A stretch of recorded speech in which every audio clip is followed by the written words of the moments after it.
السلام علیکم. وعلیکم السلام. خیریت سے ہیں؟ الحمدللہ. کون سا؟ محمد رشید بول رہا ہوں. کہاں سے؟ سیتا پور سے بول رہا ہوں. یہ ایک شرائط نامہ آیا ہوا تھا اچھا. تقرری کے تعلق سے. جی جی. تو کیا مطلب آپ کی جانب سے یہ نکلا ہے، آپ کی کمیٹی کی جانب سے؟ ہاں، وہ کمیٹی طے کرتی ہے صاحب. کچھ انہوں نے ایسی شرائط لکھی ہے جس کے اندر اپن دونوں ایک دوسرے کے تھوڑا سا بیٹھ کے سمجھ لیں گے کیا کرنا ہے. جی جی بالکل ٹھیک ہے. تو اگر کوئی آنا چاہے تو اس کے لیے شرائط ضروری ہے نا؟ جی ہاں، وہ تو بھائی ایک دوسرے کو سمجھنے کے لیے ہم نے لکھ کے دے دی نا اس کو کہ بھائی آپ اور ہم ایک دوسرے کو سمجھنے جاننے پھر دیکھ لیں گے. مطلب آپ اس سے کلی طور پر متفق ہیں؟ یہ جو شرائط وغیرہ ہیں اس سے بالکل متفق ہیں آپ؟ ایگری کرتے ہیں آپ؟ بالکل انشاءاللہ. اگر کوئی آنا چاہے تو اس کے لیے یہ شرائط ضروری ہے نا؟ جی ہاں. تو اتنے ہائی فائی جو آپ نے شرائط لگائے ہیں تو اس کے حساب سے تنخواہ بھی تو آپ کو رکھنی چاہیے. جی. تنخواہ کتنی دینا چاہ رہے ہیں آپ؟ جی اس میں تنخواہ کا لکھا ہوا ہے منصب امامت کے لیے آپ نے 10,000 تنخواہ رکھی ہے. جی ہاں، 10,000 رکھی ہے.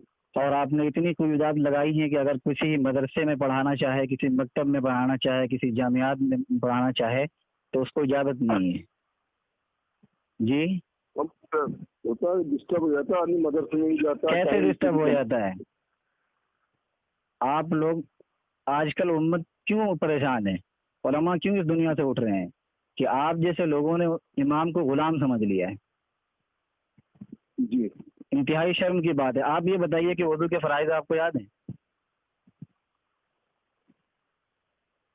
بتائیے حاجی صاحب، میں آپ سے یہ جاننا چاہ رہا ہوں کہ آپ وضو کے فرائض جانتے ہیں؟ جی ہاں فرمائیں کیا ہے؟ دیکھیے ایسا ہے، میں تو جاہل ہوں اور آپ ہیں عالم. نہیں، اگر آپ جاہل ہیں تو پھر آپ اس طرح کے شرائط امام کے لیے، ایک وضو جو سب سے اہم چیز ہے اس کے فرائض آپ کو نہیں معلوم اور آپ اپنے امام کو بالکل ایسا چاہ رہے ہیں جیسے صحابی ہو وہ.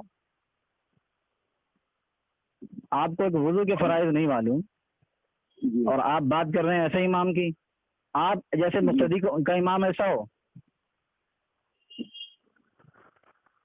ارے شرم آنی چاہیے ایسے لوگوں کو. آپ صدر ہیں کمیٹی کے؟ نہیں، میں صدر نہیں ہوں، میں تو خالی ممبر ہوں. آپ خالی ممبر ہیں تو آپ اپنی بات رکھ نہیں سکتے وہاں پہ؟ کیسے آپ ان شرائط پہ متفق ہو گئے یہ بتائیے. تو یہ قرض کرو آپ تو بولتی ہے. نہیں، آپ کو لگا کہ یہ شرائط صحیح ہے اور پھر اتنے شرائط کے ساتھ 10,000 روپیے صحیح ہے؟ ہو سکتا ہے غلط ہو سر. ہو سکتا ہے نہیں بھائی، آپ خود اپنی عقل سے سوچو. جو بندہ اتنی قیودات کے ساتھ رہے، جو بندہ آپ صرف آپ کی مسجد میں قید رہے، وہ بندہ باہر نکل کے کسی مکتب میں پڑھا نہیں سکتا. اس کے لیے صرف 10,000 روپے آپ دو گے اس دور کے اندر؟ یا تو اس کو اجازت دو کہیں اور پڑھانے کی، کہیں اور جانے کی، کہیں اور کام کرنے کی. نہ ہی وہ کسی تنظیم کا حصہ ہو سکتا ہے، نہ ہی وہ کسی طرح کی کوئی تقریر کر سکتا ہے، نہ ہی اپنا عقیدہ بیان کر سکتا ہے. تو پھر آپ لوگ کیا کہو گے؟ اجی مولوی بات سنیے آپ. جی یہ تو جب سامنے بیٹھ کے آدمی کہہ سکتا ہے نا، جیسے آپ اس سے کہہ رہے ہیں. آپ نے برابر لکھ دیا ہے. دیکھیے میں اس چیز کو ریکارڈ کر رہا ہوں، آپ کا نمبر بھی ساتھ ساتھ ہے، وائرل ہو رہا ہے آپ کا نمبر اس خط کے ساتھ، اس تحریر کے ساتھ آپ کا نمبر وائرل ہو رہا ہے. اور اگر علماء کے درمیان آپ کا نمبر پہنچا، آپ کی باتیں پہنچی، پھر کیا تاثر لیں گے وہ آپ سے؟ آپ ہی جیسے لوگوں نے تو بدنام کر رکھا ہے مسلمانوں کو. آخر کہاں پہنچ گئی امت؟ سوچو اس بات کو.